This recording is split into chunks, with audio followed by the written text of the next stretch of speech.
Hi everyone, this is Jim and welcome back to my YouTube channel. At ito na nga, si Barbie Fortesa mamaya live recording July 27, Tuesday 8:30 p.m. via Zoom. Ayan na nga yung live recordings ng Ang Walang Kwentang Podcast with Miss Barbie Fortesa. At next nga I post ni Miss Tony Aviles, the pretty Miss Barbie Fortesa. 2026 makeup look for Barbie Fortesa. January beauty doesn't demand total makeover. It asks for a refresh. Think of it as hitting after holiday makeup overload. For 2025, the reset isn't one specific look, it's an energy, a growing movement toward makeup that enhances what already there instead of covering it up. Ayun na, napaka-pretty si Miss Barbie. At yan, more pictures of Miss Barbie Fortesa courtesy of Miss Tony Aviles. At may video nga. Yun lang, wala siyang audio guys. So, napaka-pretty si Miss Barbie Fortesa na forever baby face. At next naman ay yung last post ni Miss Barbie Fortesa ay napakarami nag-congratulate. Kasama na si Miss Charo Santos. Uy, wow! Grabe, si Ma'am Charo. Congratulations, Barbara Fortesa. Ay, sana maraming salamat po, sabi ni Barbie. Sana more movies with Ma'am Charo, no? Grabe. Sana may ABS-CBN movie sila. At next naman, ay comment ni Miss Chris Bernal, award-winning talaga. Sabi ni Barbie, Chris Bernal, halawa, thank you. Congratulations sa new show, Mars. Galing-galing. At sabi ni Miss Joy Marcel, deserve. Thank you po, sabi ni At nag-comment nga si Direk Chris Martinez ng napaka-deserving, napaka-husay naman kasi. Congrats Barbara Fortesa. At nag-comment si Barbie ng maraming salamat po Direk. At ito post ng Showbiz Insider, Barbara Fortesa nagwagi sa 8th Gawad de Salianeta Awards. Ay na si Tito Tony naka-red sa kanyang right.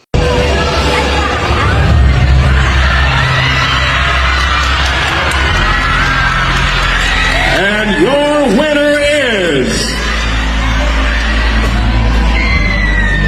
Miss Barbie Just pahabol questions. Di ba ko award mo nga si Eugene Domingo. Yes. If ever you're gonna have another project together, ano yung naiisip mo na maganda yung maging ano naman? Actually, dahil na-experience ko na ang husay ng isang Miss Eugene Domingo sa comedy, gusto ko naman siyang makatrabaho sa isang heavy drama talaga. Kasi napakahusay niya rin talagang actress. Isa siya sa mga versatile actresses that I really look up to. And alam ni Madam yan. And now, I am super proud and honored to also call her my friend. Oo nga, sana heavy drama naman sa susunod. No? Pero gusto ko pa rin isa pang comedy pa. Sila dalawa ulit. Speaking of Madam, of course, ka-work mo si Madam Charo. Ano naman yung, ano yung pinaka natutunan mo working with Madam Charo sa Until She Remembers? Okay. Ang natutunan ko po kay Miss Charo Santos ay kung paano makisama sa mga tao kahit gaano kang kataas. Marunong kang makisama mula sa pinakamababa hanggang sa pinakamataas na posisyon sa set. Wala kang pinakikintay na tao. Napaka-respectful sa lahat. And most of all, napaka-giliw niya. Grabe. At napaka-sipag niyang mag-TikTok. Ang dami naming TikTok. Abangan niyo. Okay. Thank you. Thank you so much. Congrats. Ay grabe, di pa pala nilalabas ni Barbie tsaka ni Madam Charo yung mga TikTok nila. Isa pa lang yung lumabas. Sa abangan pa natin yung iba. Grabe. Ay, paniwala number one kami. So, grabe, nagpapasalamat din ako sa Netflix, of course, ang kasiwana sa akin. I mean, from Maria Clara, Tizara, Pulang Araw, that kind of love, Kontrabida Academy. So, grabe yung support. Sa akin. So, maraming salamat. Yes, marami po kayong abangan. I have a couple of boys in the earth, and we are now in talks for a new teleseries. So, we're very, very excited for that. I can't wait to announce it. Okay, thank you so much. Thank you so much. Uy, wow, may 2 teleseries pala si Miss Barbie Fortesa. Grabe. So, 4 na movie ngayon 2026. Tapos may 2 teleseries pa. Grabe. Ito na nga, the Very Pretty Miss Barbie Fortesa. Ayan, very pretty in red.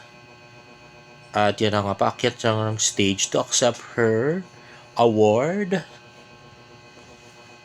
Ayan. So, her award there. At next,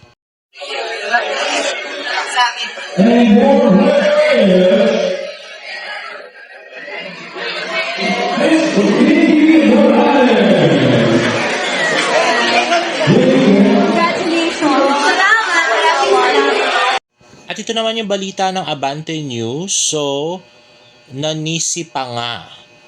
Sinisisi ng ibang fans si Barbie Fortesa na nilangaw ang career ni David Licauco. Let's watch this. Eto naman sinisisi ngayon ng madla si Barbie Fortesa dahil umano'y wala silang napapabalitang magkasamang proyekto ni David Licauco, pero giit ng ilan, hindi rin naman lingid sa publiko na nadadawit din si David sa mga issue ng pakikipag-date sa iba, kaya di-deserve ni Miss Barbie ang masisi rito. Paano nga naman, di ba Kuya Romel, may mga pagkakataon talaga na spotted itong si David at saka itong sinasabi nilang showbiz girlfriend niya na ang pangalan ay Alex. 'Di ba? So papaano nga naman daw bibigyan ng proyekto yung dalawa kung parang parang bumibitaw na sila sa tambalan. Correct. Kaya nga ipapareha na si David kay Jillian eh. Kasi parang wala namang wala naman ako nakikita na upcoming project ng dalawa, 'di ba? Kasi siguro sa tingin ko Parang French, nawalan sila ng gana sa isa't isa. Ano yun? siguro alam na rin ng management nila na malabo ng tangkilikin pa ang love team ng Barda dahil nga, ayan nga, di ba, hindi man umamin na naging jowa niya sino ba to, yung lalaki? Si Jameson Blake, na ilang beses silang nalilik, lagi silang nakikita, spotted together kung saan sa mga takbo-takbuan, mga ranranan, di ba? So, tapos hindi na spotted isang araw, hindi na spotted. Dahil nga di umano. Tapos nung tinanong si Barbie, ay, wag na natin pag-usapan, iwas na. Ayaw nang tanungin tungkol kay Jameson. Samantalang dati kilig-kiligan. Kilig-kiligan. So parang sinasabi, sila yung naging magjowa na naghiwalay rin. Pero wala pa rin inaamin na naging sila at naghiwalay. At nag-iwasan na lang. Oo, di ba? May ganun. Kasi pero makikita mo dati sa parking, di ba? Parang after nung premiere night yata ni ni Barbie, tumatakbo-takbo pa siya doon sa di ba? Sa parking habang Pero alam mo, naghihintay si Jason tapos yakap-yakapan, di ba? Pero nasasayangan talaga ako kasi may following na talaga at malaki ang fandom Correct. ng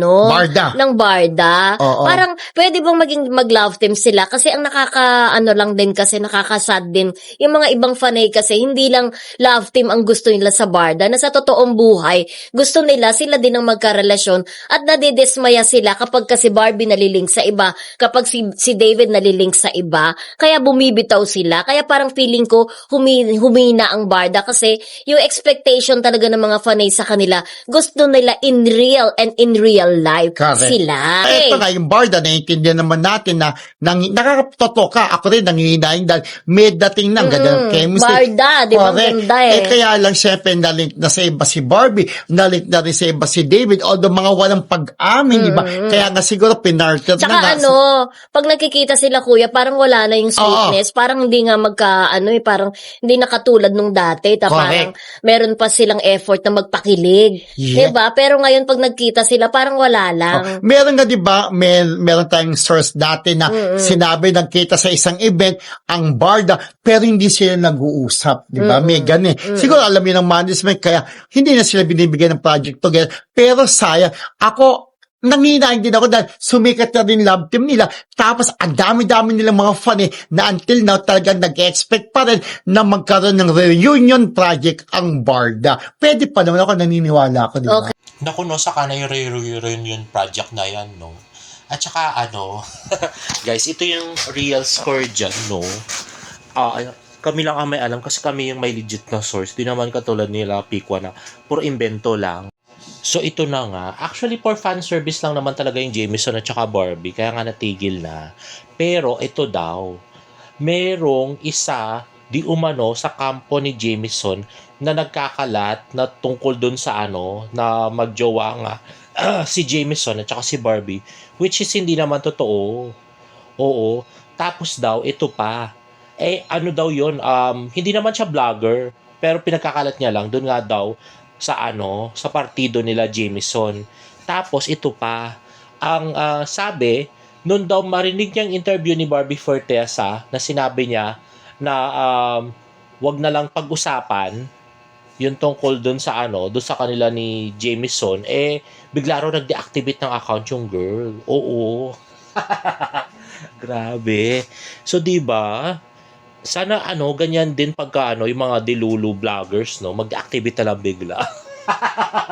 Sa kahihiyan ng mga putya kagagawa na istorya. Pero I don't think gagawin nila pikwa yun. Makapal pa sa pader yung mukha ng mga mukhang pera yung mga hayop na yan eh. Anyway, next na. Ito nga post ng GMA Network, Never Say Die, salubungin ang Tirada Bus Express, January 27, Tuesday, 11:40 a.m. Ayan, see the stars of Never Say Die. At kusan pala nagbablog-vlog di umano si David Licauco, ay doon pala sila sasakay na si David, si Jisoo, si Rahil at saka si Jillian Ward na nasa bus at kasama nga si Nelson Canlas. At ito nga yung tirada bus nila na bus ng GMA. At ito nga yung post ni Evelyn Vestido. Ayan nga si David at nandun nga sa loob sila David at saka sila Jisoo. At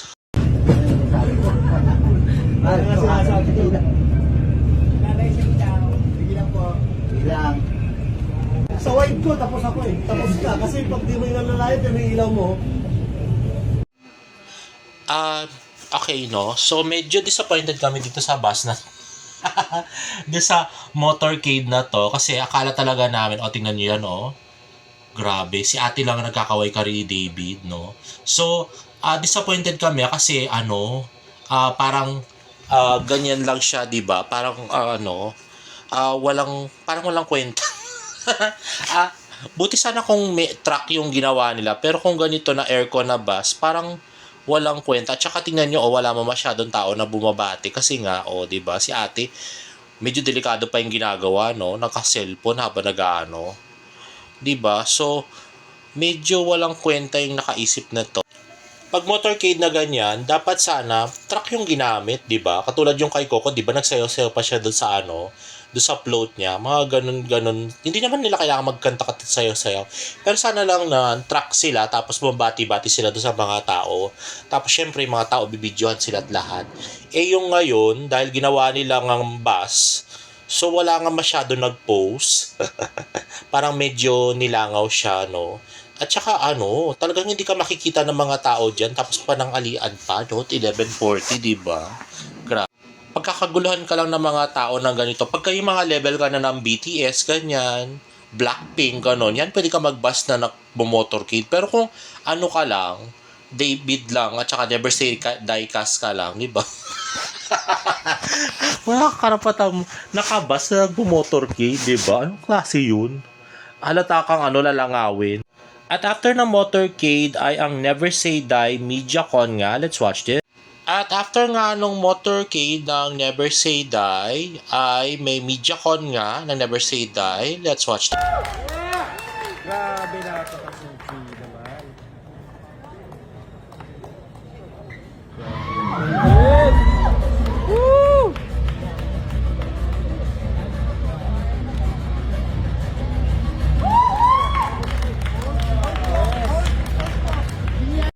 Grabe, ayun na nga, napaka-dry nga niyang. Grabe, pag-alay na pala yun, no? Para ang dry-dry nga nitong dalawa. Lasa si David, di ba? Ang dry, di ba? Grabe. Wala mga sweetness. At next nga ay Miss Barbie Fortesa guest nga sa unang hirit bukas. So yan, Barbie Fortesa live bukas sa unang hirit. Iset ang alarm at gumising na maaga para maaga kakwentuhan kasama ang nag-iisang Barbie Fortesa. Araw-araw tumutok sa inyong pambansang morning show kung saan laging unang hirit. Ay nga, Barbie Fortesa bukas live sa unang hirit. At ito na nga, grabe, hindi na tumigil itong mga hinayupak na to. Yan, yun nga viral na ano ni Barbie Fortesa, yung kanyang TikTok video na nagpapakita ng sing-sing. Engagement ring daw nila ni David Licauco, putya. Ay, naku, ewan ko ba sa inyo? Grabe, no? Nag-umpisa kayan kay Barda United, so kaka-comment ng mga tao, o di yun. Eh di ginawa na naman ang pera ni Pikwa, o di ba? Grabe. At ito yun, di ba? May subscription fee pa siya, tapos puro mga gawa-gawa lang yung mga kwento, di ba? Ay nako, naisasawa na rin ako nagdidebunk. Diyos ko, no? Ulit-ulit na lang. Pero yung mga tao naniniwala pa rin sa kanya, bahala kayo, Diyos ko. Nako, basta ako, buti na lang meron talaga mga katulad ko ng mga gym na na nagsasabi ng totoo, hindi yung puro kasi walingan, no? Diyos ko. Grabe, kawawa talaga si Barbie Fortesa sa mga lukulukong to. Anyway, guys, if you like this video, please give it a thumbs up and please subscribe to my YouTube channel for more Barda updates. See you in my next vlog. Bye!